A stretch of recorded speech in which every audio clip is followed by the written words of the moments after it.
Bottle वगैरे सगळं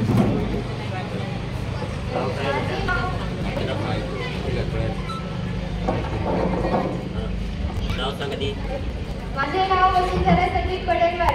मी वर्ग 9 क ची विद्यार्थिनी आहे. मी तुम्हाला जैविक खत कसं तयार करायचं हे सांगणार आहे.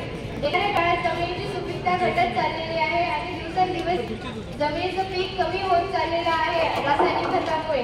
आणि आपल्याला जर विषमुक्त अन्न खायचं असेल, आरोग्य निरोगी ठेवायचं असेल आणि रासायनिक खतापासून वाचायचं असेल तर आपल्याला जैविक व सेंद्रिय शेतीकडे वळावं लागेल. याने उत्पादनातही वाढ होईल, मनुष्यांचं प्राण्याचं आरोग्य सुद्धा निरोगी राहील आणि जमीन सुद्धा सुपीक राहील. गाईच्या शेणापासून तयार झालेले हे वेस्ट डिकंपोजर बॅक्टेरिया यापासून आपण खत तयार करू शकतो. मी तुम्हाला कृती सांगते. 200 लिटर पाणी घ्यायचं आणि त्याच्यामध्ये 1 किलो गुळ त्यात मिसळायचं आणि त्याच्यामध्ये 1 ग्राम हे बॅक्टेरिया टाकायचे आणि दिवसातून 3 वेळा याला ढवळायचं. आणि अशी कृती 7 दिवस करत राहायचं. 8व्या दिवशी हे खत तयार होईल आणि आपण याला सांडपाण्याद्वारे, फवारणीद्वारे आणि ठिबकद्वारे आपण याची फवारणी करू शकतो, याचा उपयोग करू शकतो. आणि गुळ उपयोग करण्याचं हे कारण आहे की याने बॅक्टेरिया, युजफुल बॅक्टेरिया मिलियन्सने वाढतात आणि या खतामध्ये प्रत्येक प्रकारचे युजफुल बॅक्टेरिया, किडे जे काही घटक असतात ते आहे.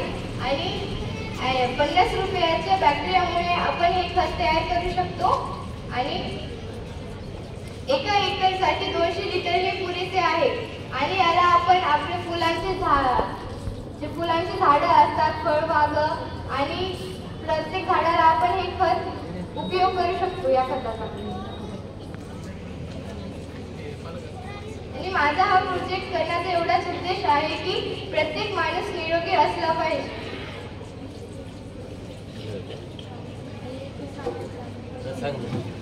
साहित्य काय काय वापरले? याच्यासाठी एरिएशन पंप वापरलेला आहे आणि आपल्याला या एरिएशन पंपमुळे याच्याने ऑक्सिजन तयार होतं आणि याच्याने बॅक्टेरिया वाढतात.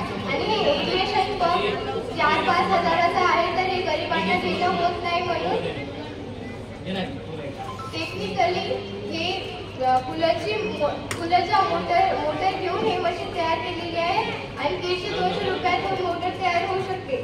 आणि एरिएशन पंपने करंट लागत नाही आणि याच्याने करंट लागण्याची भीती असते.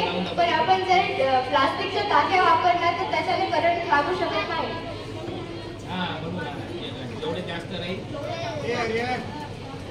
पहा, ह्या विद्यार्थ्यांनी जैविक खत निर्मिती हा प्रोजेक्ट आपल्या पुढे सादर केलेला आहे. ह्या प्रोजेक्टची महत्त्व हिने सांगितलेली आहे.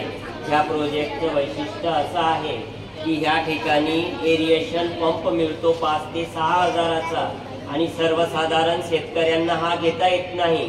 म्हणून ह्यांनी आपल्या कूलरमध्ये वापरण्यात येणारे जे वॉटर पंप आहे ह्या वॉटर पंपच्या साह्याने हे एरिएशन पंप बनविलेला आहे की जेणेकरून सर्वसाधारण शेतकऱ्याला सुद्धा आपल्या घरी हा खत निर्मितीचा जो प्रयोग आहे तो करता यायला पाहिजे आणि यांचा फायदा सर्वांना व्हायला पाहिजे.